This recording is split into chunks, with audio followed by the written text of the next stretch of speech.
So I'm just now writing this story, only hours after the most insane moment of my entire life. I know that might sound dramatic, and maybe in a few days I'll feel the same way, but right now my hands are still shaking. My stomach hasn't stopped twisting since it happened. My heart feels like it's sitting in my throat. I keep looking over my shoulder, expecting to see her again, that woman with the wild hair and the rose tattoo. Every sound in the woods around our campsite makes me jump. I keep telling myself it's over, we're safe, but the truth is, I'm not sure I'll relax anytime soon. Still, I want to write everything down before it starts to fade or twist in my head. It's all still fresh, so here goes. Late last night, my wife and I packed up the truck for a week-long camping trip with our kids. We'd been looking forward to this for months. It would be the first time taking our 2 kids with us. They're finally old enough to manage without electronics, and we thought it would be a perfect chance for us to bond as a family, show them the beauty of nature, teach them how to fish, build a fire, all that good stuff. Over the years, my wife and I have camped all across the state, sometimes in national parks, sometimes just off some trail on a map. This spot was a new one, remote, out near a lake with no cell service for miles in any direction. We left just after midnight. It wasn't ideal, but I had to finish a late shift at work, and we didn't want to lose a whole day of our trip. The kids were giddy with excitement, climbing into the back seat with their blankets and backpacks full of snacks and coloring books. My wife brought coffee for me, knowing I'd be driving through the night. We had music going for the first couple hours. Everyone was laughing, joking, passing around gummy bears, and then one by one, they all dozed off. The music faded, and eventually it was just me and the road and one of my audiobooks playing low through the speakers. The highway was empty, and there weren't many lights once we got off the main roads. I'd been driving in silence for a while when the truck suddenly jolted to the right.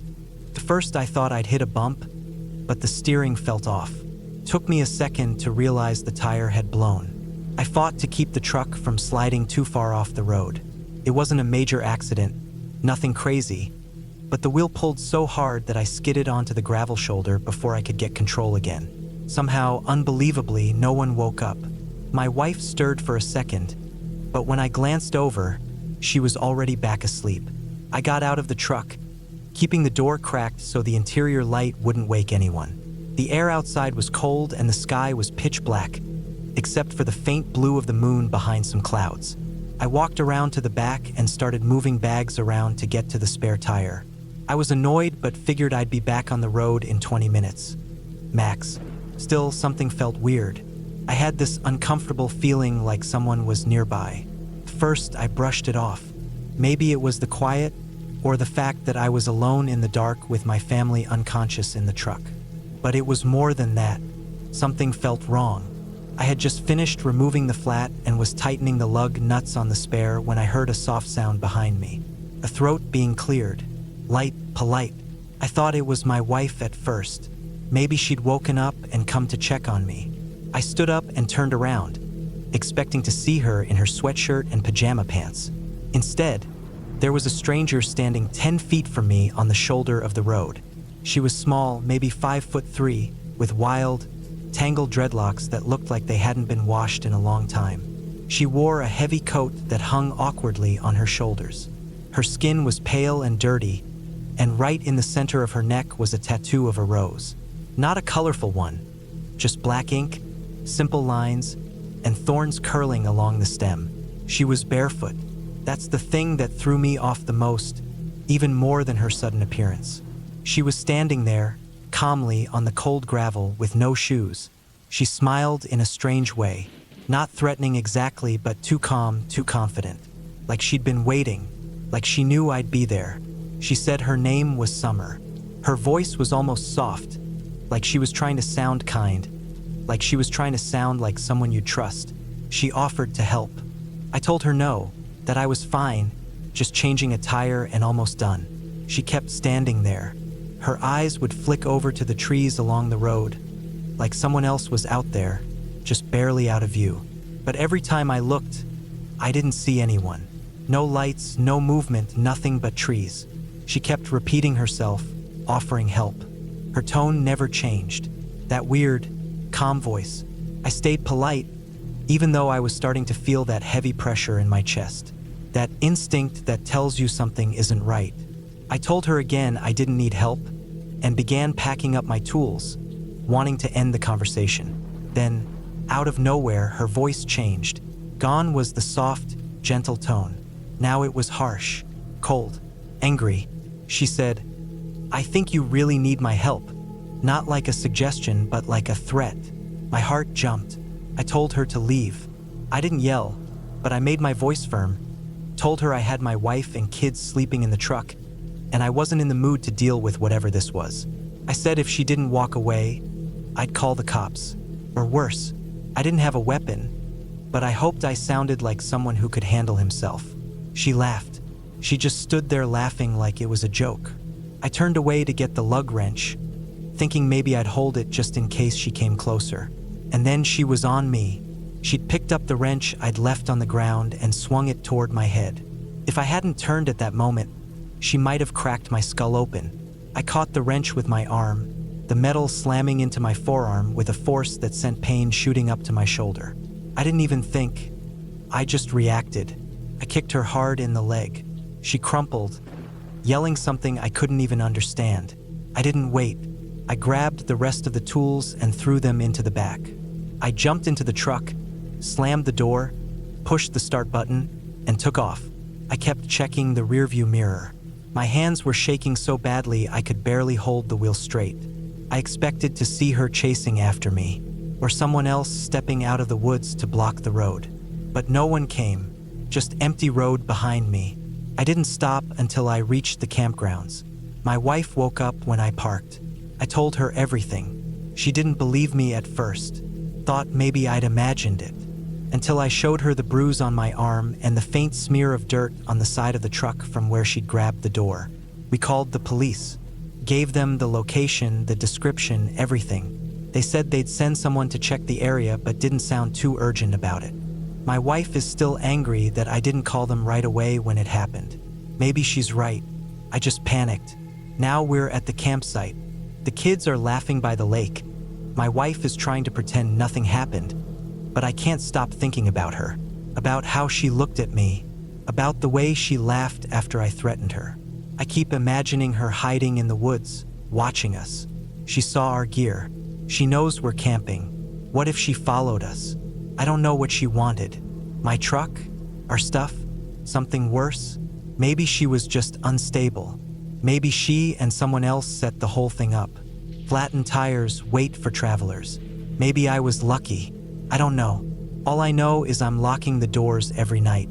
I'm keeping my eyes open. And I hope, really hope, I never see her again.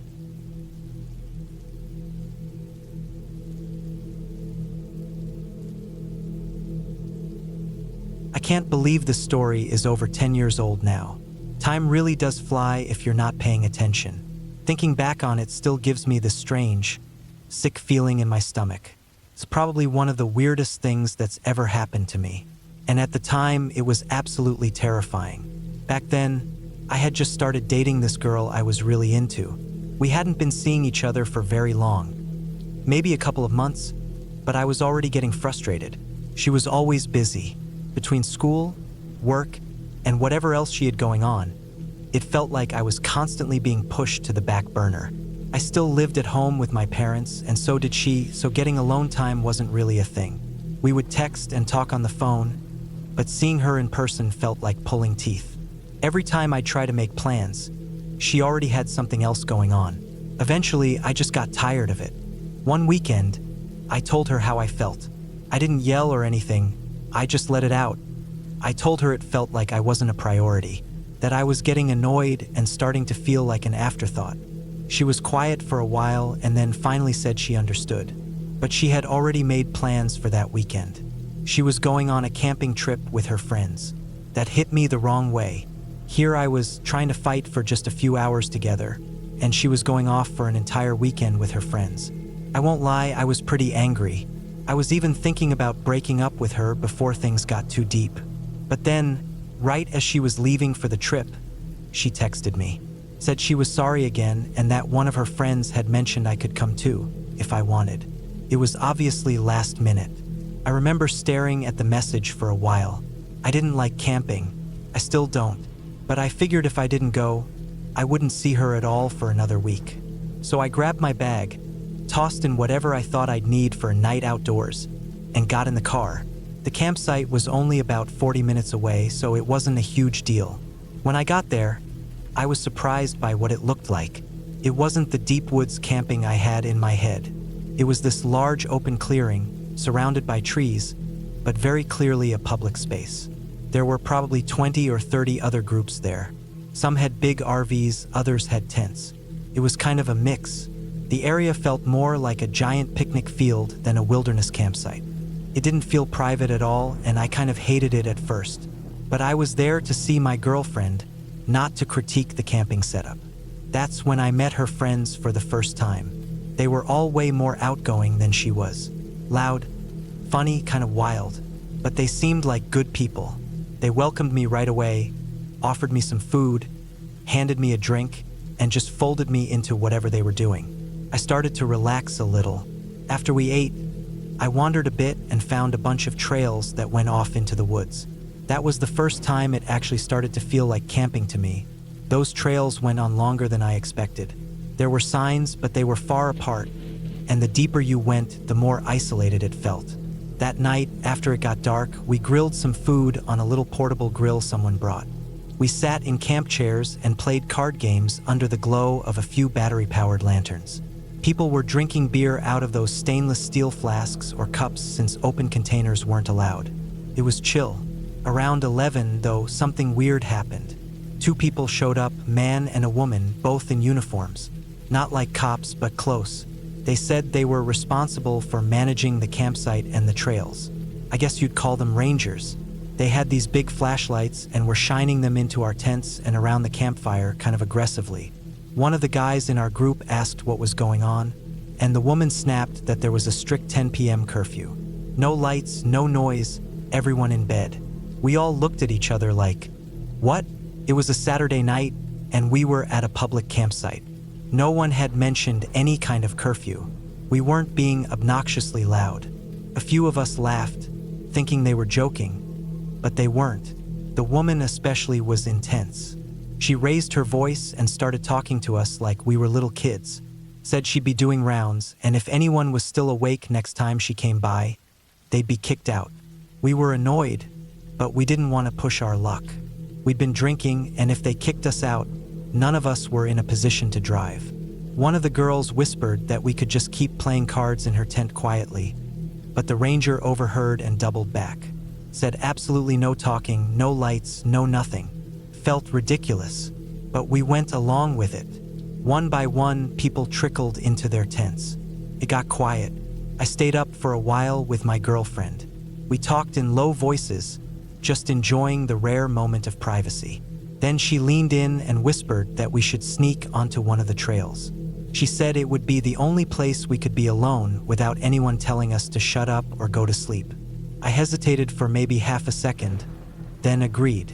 We slipped out of the tent and crept across the edge of the clearing. We stayed low, trying not to draw attention. Once we were on one of the trails and far enough in that the noise from the main camp had faded, we stopped. It was dark, really dark, but we had a small flashlight with us. The trees were thick on both sides, but the trail was easy enough to follow. We weren't doing anything crazy, just standing close, finally alone, finally able to talk and hold each other without someone barking rules at us. Then we heard it, a sharp voice cutting through the silence. Hey! It wasn't a shout, but it was loud enough that it stopped us cold. We both froze. My heart jumped. It wasn't the voice of a ranger. It sounded different, male, older, and there was something strange in the tone, like it was trying to sound casual but had a weird edge. We didn't say anything, just stayed still. Then it came again. I know you're here. I just want to say hi. I looked around, trying to see where the voice was coming from. It was hard to tell. Everything looked like shadows. But then I saw him. A man was standing in the middle of the trail. Short, stocky build, wearing a long white t-shirt that looked too big for him. He had a small flashlight in one hand, pointed at the ground. I don't know how he saw us, but when I peeked around the tree, He turned his head like he was waiting for me to look. Our eyes met. He smiled. It wasn't a friendly smile. It was forced, wide, and wrong. He lifted his other hand and said, "Hey buddy, I got something for you." My brain was screaming to run, but I was frozen. Then he said something I'll never forget. "I got all this money in my pocket. My ex-wife's gonna take it. I want to give it away before she finds out. Come over here and grab it. Would you?" There was nothing in his hand. He just held it out, palm up, like he was expecting me to walk over and take something invisible. He was about 20 feet away, close enough to see, but not close enough to grab us. I looked at my girlfriend and mouthed one word: "Run." She took off without hesitation. I turned and sprinted after her. As I pushed off, I heard the man shout, "No!" And there was a sudden movement, like he lunged forward, but I didn't look back. We ran full speed through the trail, crashing through brush and probably stepping on rocks or roots. All I could think about was getting back to the main clearing. When we got back to camp, we went straight to our tent. I was shaking. My girlfriend was trying not to cry. We waited. After about an hour, we saw the rangers again doing a slow walk around. I went up to the woman from before and told her I had seen someone wandering the woods. I lied and said I saw him from the tent. Didn't mention that we had broken curfew and gone on the trail. To my surprise, she took it seriously. She got on the radio and called someone. A few minutes later, a couple of police officers showed up. They asked us some questions, then headed off into the woods with flashlights. They were out there for maybe half an hour. Eventually, they came back and said they didn't find anyone, but they'd keep an eye out. Nothing ever came of it. That was the last I saw of the man. We didn't sleep much the rest of the night. Every sound, every rustle in the trees made me jump. I kept my eyes on the trail for hours, just waiting to see him again. He never came back. To this day, I have no idea who he was, what he wanted, or if he had really been watching us the whole time. But I do know that something about him was deeply wrong. Not just drunk or mentally ill, there was something else. Something that made the hair on the back of my neck stand up. I never went back to that campsite. I still hate camping. Every summer, when people start talking about going outdoors and setting up tents, my mind drifts back to that night. To that man, that smile, and that awful feeling in my gut that if we had waited even a few more seconds before running, things could have ended very differently.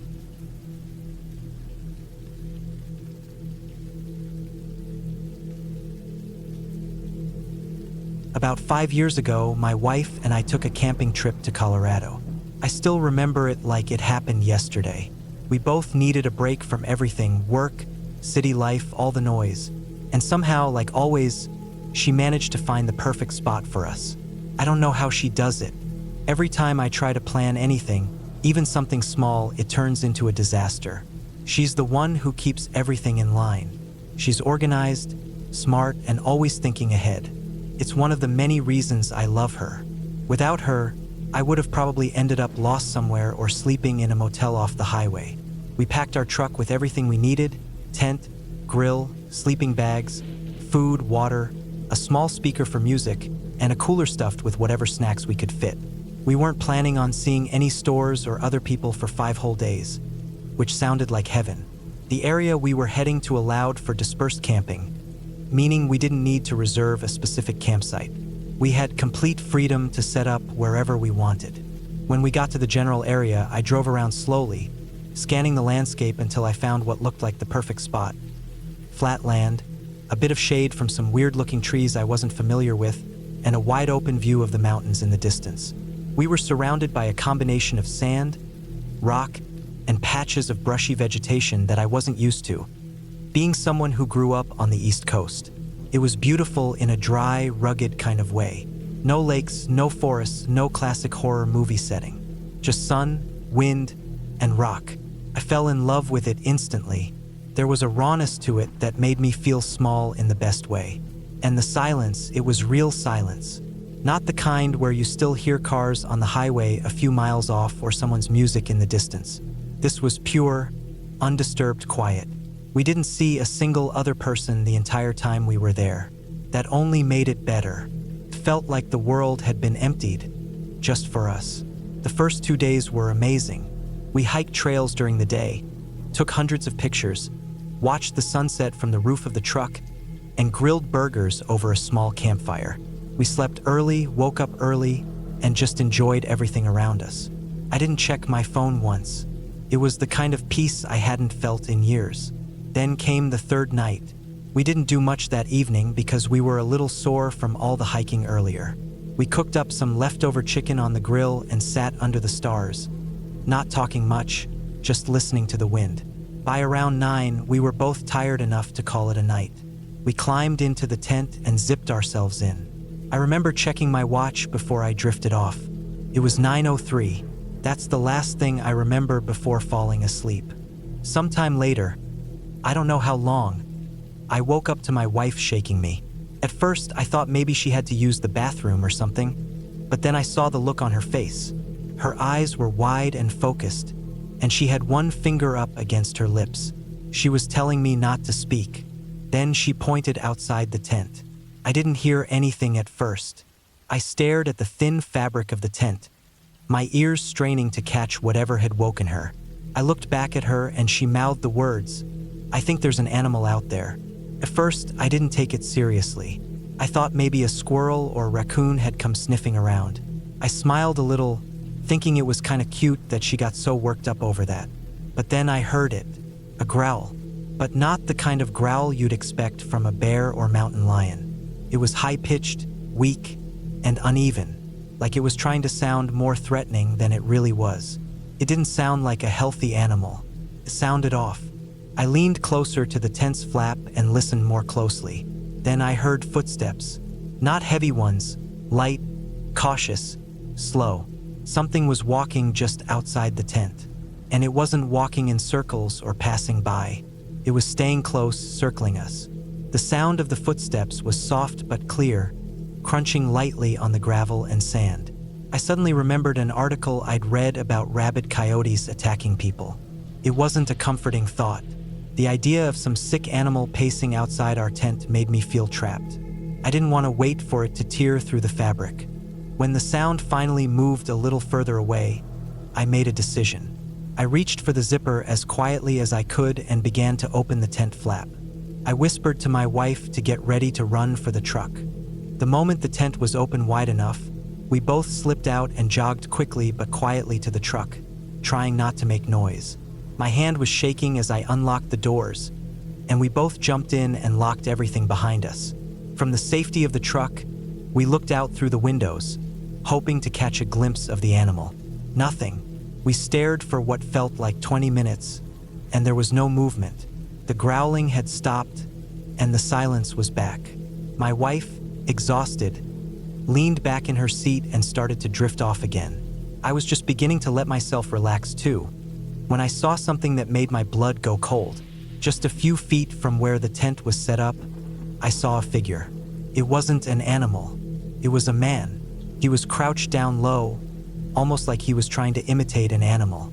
He had long, messy hair and what looked like a scraggly beard. His clothes were dirty, torn in places, and he was barefoot. He was walking hunched over, slowly circling where our tent had been. Then he let out the same strange, high-pitched growl we'd heard earlier. It wasn't a sick animal. It had been him the whole time. Before I could even react, 3 more men walked out from behind some bushes near our campsite. They were all dressed the same, ragged, dirty, and wild-looking. They walked into our site casually, whispering and laughing with each other. 3 of them were carrying long, thick sticks, possibly branches or poles. I couldn't tell what they were exactly. They stood near our tent, and then one of them suddenly raised his stick high above his head and slammed it down onto the tent. He did it again, then again. They were destroying the tent, smashing it as if someone was still inside. One of the men shouted something I couldn't make out, but his tone was aggressive. My stomach dropped when I realized they thought we were still in there. I didn't wait to see what they'd do next. I slammed the key into the ignition and started the truck. The headlights lit up the campsite, and I saw their heads whip around toward us. I hit the gas and drove as fast as I could, turning off the dirt road and back toward the way we came. I didn't stop to look back. I didn't care what they were doing or if they were chasing us. I just drove. My heart was pounding and I kept one eye on the side mirrors for miles. Eventually, after what felt like forever, we got cell service. My wife called the police and told them everything. She was connected with some park officials or maybe a ranger. Someone from law enforcement called us a few times afterward for follow-up. We told them where we had been and what had happened. We gave as much detail as we could, though we never got a follow-up. We never found out who those people were or what they were doing out there. We didn't go back for our stuff. The park later charged us for leaving our gear and for canceling our stay early. It didn't matter. Let them keep the tent and the fee. I wasn't going to risk going back, not even in daylight. The thought of what could have happened if we had stayed in that tent that night still gives me chills. I don't know who those people were, or why they were growling like animals in the dark, or what their intentions really were.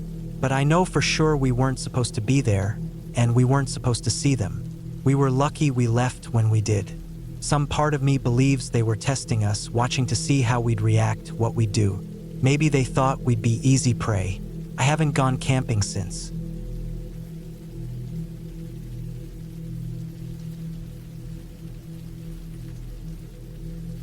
It happened about 15 years ago, back when I was still in middle school. My parents had agreed to let me have a little backyard camping night with two of my best friends, Aubrey and May. We were all around 12 or 13 at the time.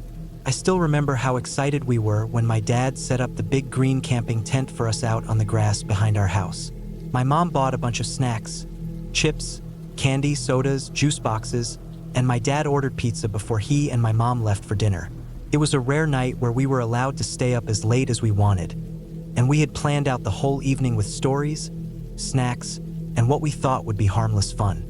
As soon as my parents left, we ran out into the backyard carrying bowls of chips, bottles of soda, a Bluetooth speaker, and a stack of blankets and pillows. We tried to drag as much of the food as we could into the tent without dropping anything. I remember how we struggled to set everything up neatly, but it was just a chaotic mess of sleeping bags, junk food wrappers, and laughter. First, everything felt perfect. The sun had just started to set, and the sky was this warm orange color. There were little bugs flying around, but not too many, and the air was warm enough that we didn't need jackets. We ate pizza, poured sodas into little plastic cups, and just talked for what felt like hours. We shared stories about kids at school, which boys we had crushes on, and who we thought might ask us to dance at the next school event. That was kind of the big deal at that age. Everything felt so lighthearted and simple. After it got dark, we pulled out flashlights and tried to build a little fort inside the tent with the extra blankets and pillows, but it kept collapsing. Still, we were having fun. Somewhere in the middle of all that, I started to feel like I could hear something outside the tent. Not clearly, just little rustling noises every now and then. At first I figured it was the wind or maybe a neighborhood cat, but after the third or fourth time, I unzipped the little mesh screen window on the side of the tent and peeked out. I didn't see anything, just the shadows from our porch light barely reaching the edge of the yard. About 5 minutes later, May said she thought she heard something too. She said it sounded like something brushed up against the side of the tent. Then Aubrey leaned toward the screen I had left open and said she saw something. She pointed and said, "There's something in black over there. Do you see it?" I looked exactly where she was pointing, and at first it was too dark to see much of anything. But then I noticed this little flash of white, like a swoosh. It hit me all at once. It looked like the Nike symbol, glowing for a second in the darkness. That's when I screamed. Not even a quiet scream either. I screamed loud and hard, and that set everyone else off. All three of us panicked and sprinted out of the tent, leaving everything behind. We ran into the house as fast as we could and locked ourselves in the bathroom. It was the first room we could all fit into, and we didn't even think about calling anyone at first. We were shaking, trying to whisper about what we saw and if it was just in our heads. Then we heard footsteps, slow ones, right outside the bathroom. The doorknob jiggled, just once, then again, like someone was trying to open it quietly. That's when we all started screaming again. Aubrey was already pulling out her phone and calling the police. I remember she had to unlock it with her thumbprint and her hands were shaking so bad she dropped it once. While she talked to the dispatcher, we kept hearing the knob being turned, slowly, like someone was playing with us. I don't know how long that went on before I finally heard my mom's voice calling from outside the door, telling us to come out. We cracked the door open and saw both of my parents standing there. My dad looked startled but had this sort of nervous grin on his face. Then he said that he had just been playing a joke on us. He had apparently come back from dinner early and thought it would be funny to sneak around the tent to scare us a little. Couldn't believe it.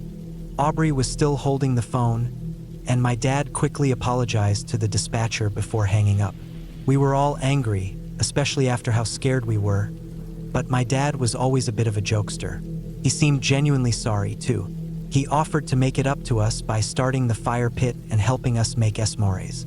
He even brought out blankets and set up chairs, played some light music, and kept asking if we needed anything else. I think he knew he took it a little too far. Eventually, we calmed down and started to enjoy ourselves again. We sat by the fire, toasted marshmallows, and just talked. It was nice, honestly. My dad stayed with us outside for a while, probably trying to make sure we didn't completely hate him. After a couple hours, we got tired and went back to the tent. It was cozy again. We had all 3 sleeping bags laid out side by side and kept talking about random stuff until one by one, we drifted off. I think I was the last one awake. I just wanted to make sure my friends were okay. Maybe keep watch a little after everything that happened. I was lying there, staring at the ceiling of the tent, when I noticed how quiet it had gotten. No music, no fire crackling, just the sound of crickets and my friends breathing softly in their sleep. It was comforting in a weird way, until I started hearing that same heavy breathing again. At first, I thought maybe one of my friends was just in a deep sleep, but it kept getting louder, slower. It didn't sound right. I sat up slowly and looked around. The moonlight was barely shining through the mesh screen, but just enough that I could make out shapes. That's when I saw something move on the other side of the screen. A quick shadow. Then I heard the zipper of the tent door being pulled down. I didn't think. I just assumed my dad was back at it again and trying to scare us. I whispered loud enough, "Dad, knock it off." That was enough earlier, but nothing happened. The zipper kept going down. My friends were starting to stir now, groggy and confused. I raised my voice, telling him to stop, that we wanted to actually enjoy the rest of our night. Then a voice answered, low and rough, almost like it was struggling to come out. It said, "How do you know it's me?" Everything inside me froze. My heart felt like it stopped, and I couldn't move. That voice wasn't my dad's. It was deeper, slower, and way too calm. I reached over and grabbed my friend's arms and yanked them toward the tent door leading into the yard. We didn't even stop to grab our stuff. We just ran, full speed, barefoot across the grass and straight back into the house. I think my friends were still too out of it to fully process what was happening, but I ran straight into my parents' room and started yelling about what just happened. My dad didn't say a word. He jumped out of bed, grabbed something off his nightstand, and went outside. I could hear him shouting into the yard, but I couldn't make out the words. A few minutes later, I heard him on the phone. He was calling the police. My mom stayed with us in the living room. She made us sit down, asked us over and over if we were okay, and kept looking toward the front window.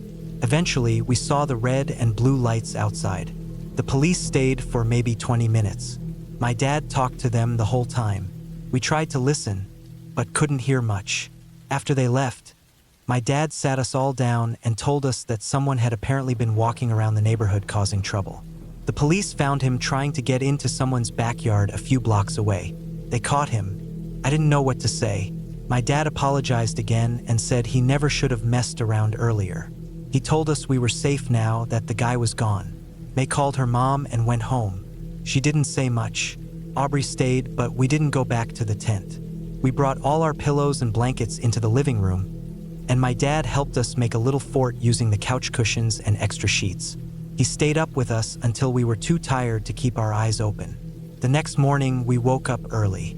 My mom made pancakes, eggs, and sausage. My dad looked like he hadn't slept at all. He asked how we were doing and if we wanted to hang out by the pool that day to take our minds off everything. That actually helped a lot. The sun was out, the pool water was warm, and we just floated around for hours without really talking about what had happened. Aubrey and I are still friends to this day, and every now and then we bring up that night. We always say it was the last time either of us tried camping. And honestly, I think we meant it.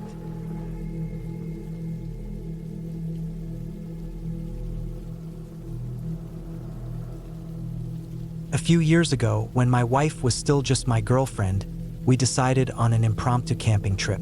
It was her idea. I'd never really been into camping, just a couple of times with a friend growing up, but she had camped a lot with her family when she was younger and missed it. She said she wanted to reconnect with the outdoors, get away from the city noise, and just have some real time together, somewhere peaceful and quiet.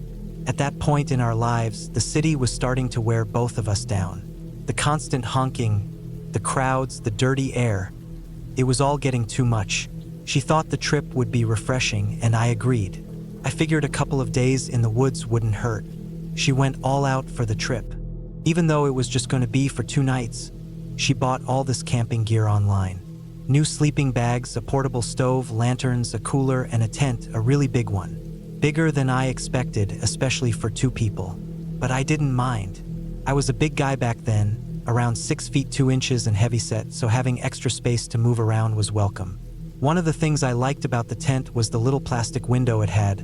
Nothing fancy, just a clear square built into the wall of the tent. It didn't open or close, but it was positioned at just the right height, so if I lay down on my side, I could look out without moving. I liked the idea of being able to see outside at night without unzipping anything, and I liked even more the thought of light pouring in during the morning to gently wake us up. We picked a campsite that was way out there. I don't even remember the exact name of the area anymore, but it wasn't part of any formal campground. It was a desolate little patch of forest we'd found mentioned on an old forum thread. Some guy had written about how peaceful it was, how he never ran into another soul when he camped there. That sounded exactly like what we were looking for. We arrived that first afternoon. The sun was still pretty high, and we had a couple of hours before dark. We parked off a small dirt path that was barely wide enough for the car and hiked maybe half a mile into the trees. The air was cool and clean, and the only sounds we heard were birds and the crunch of our boots on leaves. Felt perfect. Quiet, away from everything, no signs of other people, just us and the woods. We picked a nice little clearing near some tall pines. It was flat and dry, and there were a few logs around we could sit on. We pitched the tent and rolled out our sleeping bags inside. We didn't bother with a fire that night. We were both tired from the drive and the hike and decided to just eat cold sandwiches from the cooler and call it an early night. That night, I lay on my side and stared out the little window. The stars were out in full. I could see patches of sky between the trees, and the moon was low and bright enough to illuminate the forest a bit. It wasn't creepy at all. It was beautiful, peaceful. I fell asleep with a smile on my face. The next day, we woke up early. As I hoped, the morning sunlight lit up the tent through the window like a soft alarm clock. It was one of the best mornings I'd had in a long time. We made some instant coffee on the portable stove and spent the day exploring nearby trails, fishing at a small creek we found, and just relaxing. I lay back on one of the logs and read for a few hours while she sketched things in her notebook. We barely spoke most of the day, and we didn't need to. Everything was quiet and easy. That night, we ate hot dogs and chips, then packed everything up and got into the tent as the sun was setting. The forest was starting to cool off fast, and it felt good crawling into the sleeping bags. I made sure the little window was propped open again so I could see out. We talked a bit in the dark, mostly about how nice everything had been, how we needed to do this more often. We eventually got quiet, and I started drifting off. I wasn't fully asleep yet when I thought I saw something move outside. It wasn't loud, just the faintest flicker of movement across the field of view I had through that little window. It was dark, but with the moon again shining down, I could make out shapes. I didn't know if I'd imagined it or if I was seeing something real. I propped myself up a bit to get a better look. At first, I didn't see anything. The trees, the bushes, everything looked still. I told myself it was probably just a deer or a branch swaying in the wind. But then my girlfriend sat up quickly and said she saw something too. She didn't scream or panic, just sat up fast and stared. I turned to look out the window again, more alert now. At first, I still didn't see it. Then I did. About 30 or 40 feet from the tent, sitting in the low branches of a tree, was a person. A grown adult. sitting casually like they were waiting for a bus or something. They had on a rubber mask, one of those weird caricatured president masks you see people wear on Halloween. It looked like Nixon or Reagan, I don't know. I couldn't tell exactly. What stood out most wasn't the mask itself, but how relaxed the person seemed. They were just slowly kicking their legs back and forth like a kid swinging their feet off a dock. No urgency, no threat, just sitting there, facing our tent. Couldn't breathe. I didn't know what to do. Neither of us moved. We just stared. It was like we were both frozen. My girlfriend started shaking, not crying, just trembling like her whole body was rejecting what it was seeing. I could hear her breathing get uneven. The person just sat there for what felt like 5 minutes. Then they jumped down, not with a thud or any kind of threat, just dropped quietly to the ground. Still, we didn't move. The tent's fabric suddenly felt paper thin. All I could think about was how easy it would be for someone to slice through it with a pocket knife. The person started walking, but not toward us. They paced slowly back and forth, maybe 20 feet out, always keeping the tent in sight. I never saw a flashlight or any kind of gear, just the mask, some dark clothes, and their slow, deliberate movements. Then they stopped. They just stood there, directly facing the tent. No motion, no sound, like a statue. The only thing moving was their chest rising and falling. Then they laughed. We both heard it, low, muffled, almost like it was coming from a broken speaker. I could tell it was a man, probably middle-aged, judging by the build. He started waving at us. Not a friendly wave. His arm jerked violently, side to side, like he was trying to slap the air. It was the scariest part. That wave. It didn't make sense. It didn't belong out there. Then, just as suddenly as it started, he stopped waving, stood still again. And then we heard him say, through the mask, in this distant, muffled voice, "Bye, guys." He didn't walk away. He ran, fast, into the woods, like a dog chasing something. No lights, no hesitation, just sprinted and disappeared into the trees. We didn't sleep that night. We sat there, still listening. Every little crack of a branch made our hearts jump. At some point, the sun started to rise, but we hadn't even noticed. I think we may have dozed off in bits, but mostly we just stayed up, waiting. As soon as it was light enough, we packed up. We didn't talk. We didn't eat. Just packed everything and made the silent, tense walk back to the car. On the way out, we looked around for footprints or any sign that someone had been there. We didn't find a thing. No tracks, no gear left behind. It was like he'd vanished. The drive home was quiet. That silence lingered for a while in our relationship, too. Neither of us really knew how to talk about it. It was too weird, too scary, and we couldn't explain it. All we knew was that someone had been watching us. For how long, we'll never know. He could have been in that tree all day, maybe even the night before. We never reported it. What could we say? A guy in a mask sat in a tree and scared us? There was nothing illegal about it, technically, but it changed how we thought about being alone in the woods.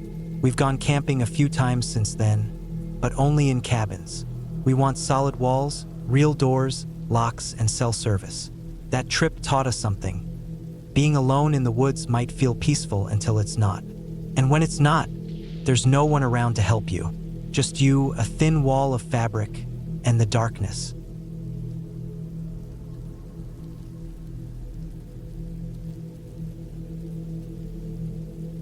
A lot of people hate the city, but honestly, I would take the city over the wilderness any day of the week. The traffic, the noise, the crowds. Yeah, it can be annoying, but there's a certain comfort in it too. In the city, you're rarely alone. There are always people around.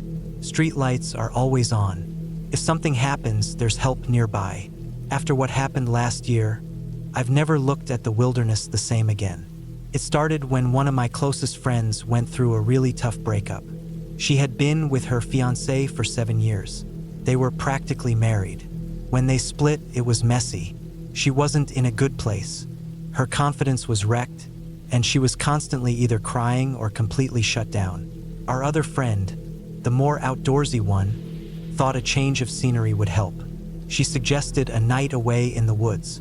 Just one night to disconnect and be surrounded by peace and quiet. Surprisingly, our recently single friend agreed to it.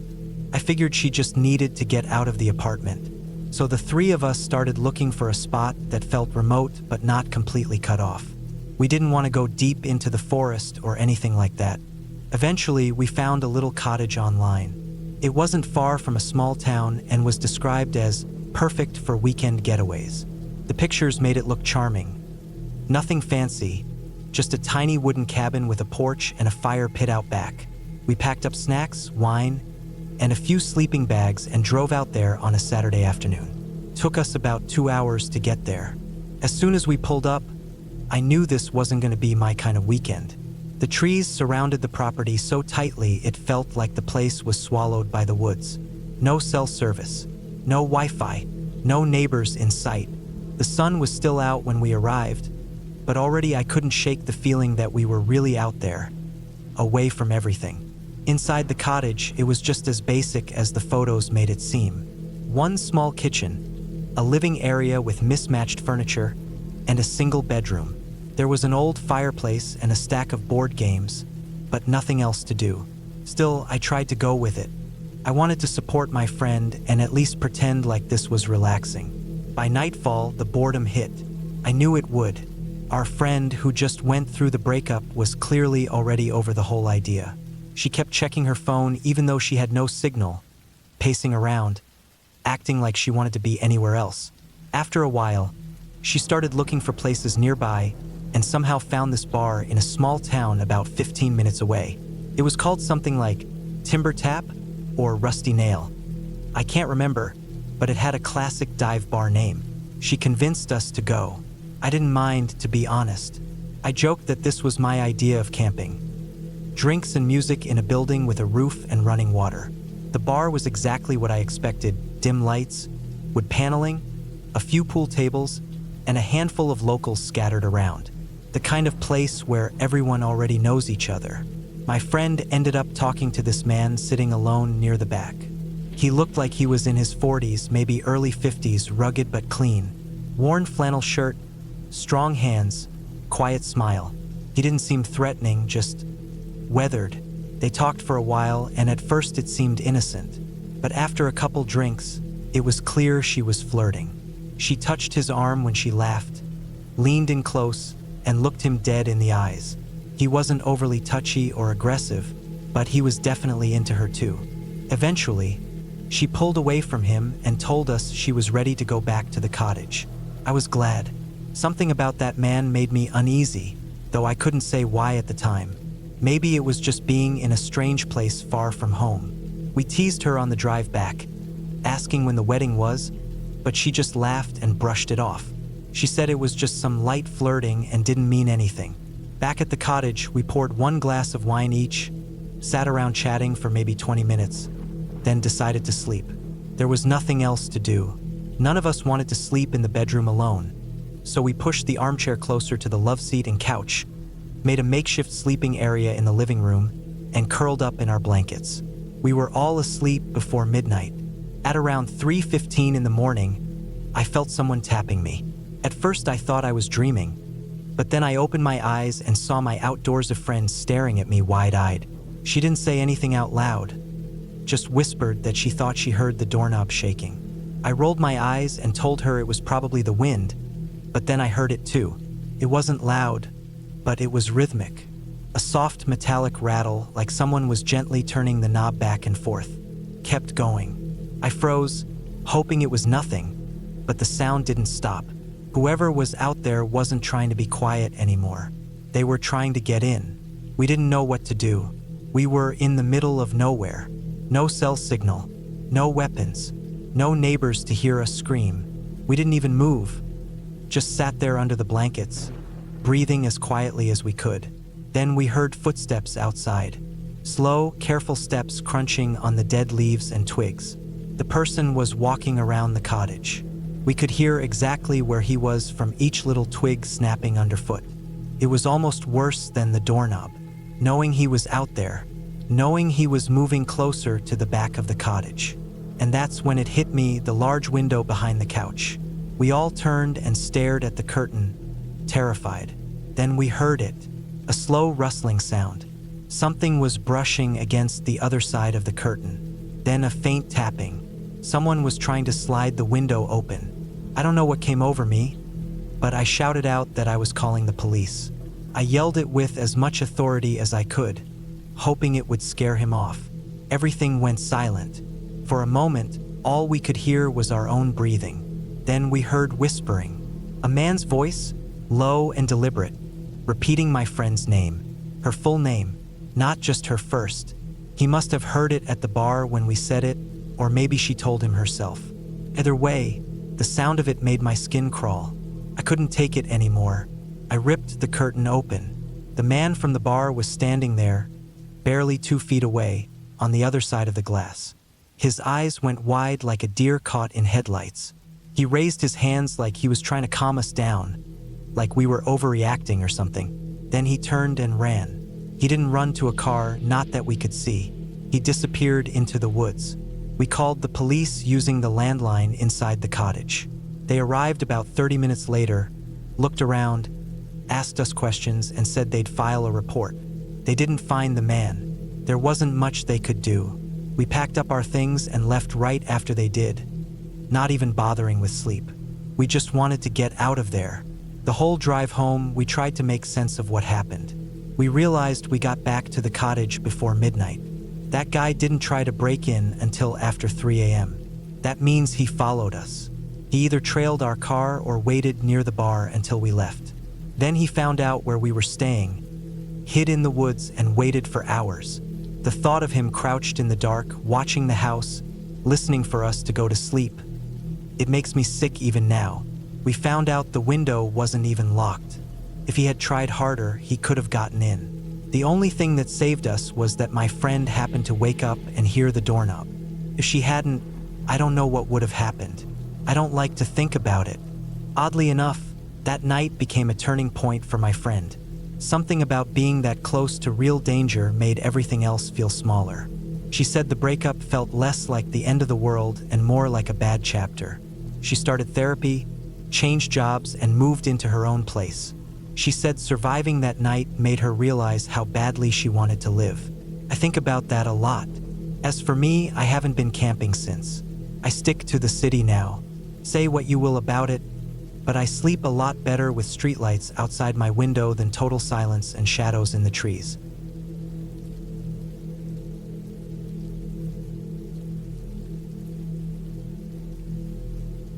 There is a reason why I have to be talked into camping every single time it comes up in a conversation with either friends or family. It's not that I hate the outdoors or anything dramatic like that. I actually enjoy nature and quiet walks and fresh air. But when it comes to sleeping arrangements, I just want to lie down in a proper bed at night. I don't want to be tossing and turning on the hard ground in a tent, feeling every little rock in my spine and wondering if something's crawling near my foot. I want to close my eyes under a roof with walls and a door that locks, simple as that. That year, my boyfriend finally managed to convince me to go on a trip with him and a few friends. He sweetened the deal by telling me we wouldn't be camping in tents. We'd be staying in an actual cabin. An actual structure with electricity, running water, and yes, beds. I still tried to vote for a trip to the ocean, maybe a beach rental, but everyone else was all about being deep in the woods by a lake, so I got outvoted. I told myself to just try and enjoy it. And to be fair, once we got there, I started to think maybe I'd been overreacting. There were 6 of us altogether, me and my boyfriend, Tina and her boyfriend Matt, and another couple, Rachel and Jordan. The cabin we found was small but cozy, nestled in the woods, quiet and tucked away. It was only about 100 yards from a beautiful lake, and when we arrived in the early afternoon, the sun was bouncing off the water like something out of a painting. I had to admit it was pretty. That first day was actually a lot of fun. We walked a few trails that wrapped around the lake. Nothing too difficult, just enough to feel like we were doing something outdoorsy.